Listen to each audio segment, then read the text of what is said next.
Nous sommes le 17e dimanche du temps ordinaire.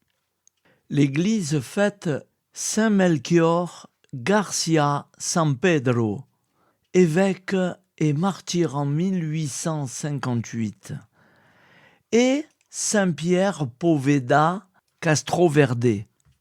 Évangile de Jésus-Christ selon Saint Jean, 6,1-15. En ce temps-là, Jésus passa de l'autre côté de la mer de Galilée, le lac de Tibériade. Une grande foule le suivait, parce qu'elles avaient vu les signes qu'il accomplissait sur les malades. Jésus gravit la montagne, et là, il était assis avec ses disciples.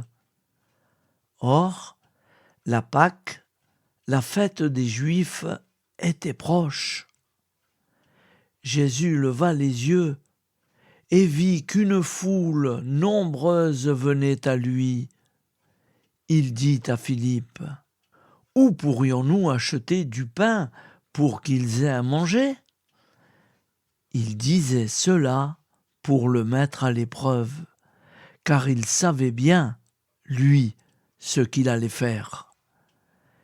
Philippe lui répondit : « Le salaire de 200 journées ne suffirait pas pour que chacun reçoive un peu de pain. » Un de ses disciples, André, le frère de Simon-Pierre, lui dit : « Il y a là un jeune garçon qui a 5 pains d'orge et 2 poissons.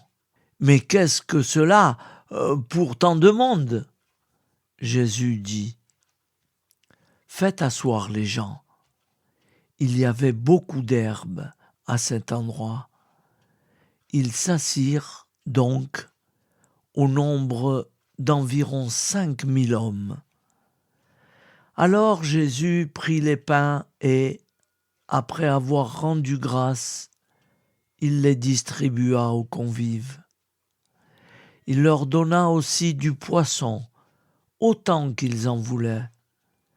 Quand ils eurent mangé à leur faim, il dit à ses disciples : « Rassemblez les morceaux en surplus, pour que rien ne se perde. » Ils les rassemblèrent, et ils remplirent 12 paniers avec les morceaux des 5 pains d'orge restés en surplus pour ceux qui prenaient cette nourriture.